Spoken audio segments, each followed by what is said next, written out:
Okay, today I'm going to be teaching you how to use the if function. The if function is a very useful function.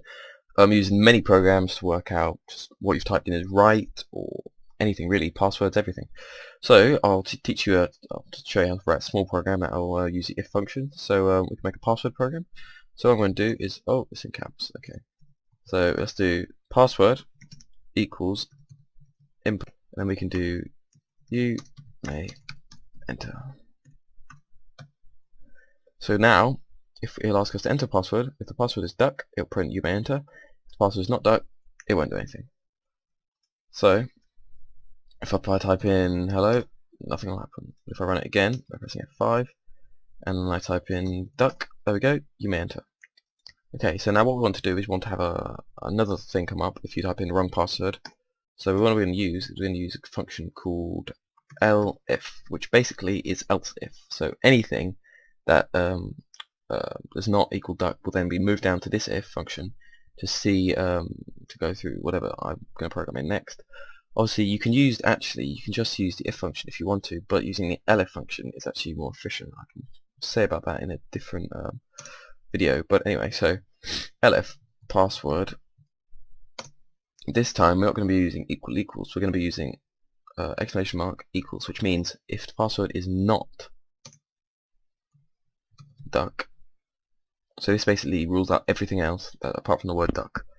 Then we can do this, then we can do print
So now if password does not equal duck, then we can print you may not enter, exclamation mark, speech mark, close bracket.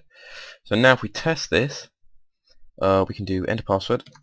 Hello, you may not enter. Oh, that's a shame. And then if we type in duck, if we're the real user, you may enter.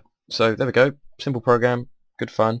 With this kind of program you can incorporate it into something such as a text-based game. For instance, if you had a map and depending on what route you took, you could unlock keys, and when you get to a certain area you can then type in the key. If the key's right, then you can go through, but if it's not, it says you may not enter. So yeah, that's what you can kind of use this for. So I hope this is useful. Like, subscribe, comment on other videos that you'd like to do with Python, and I'll see you next time in my next Python video. Goodbye.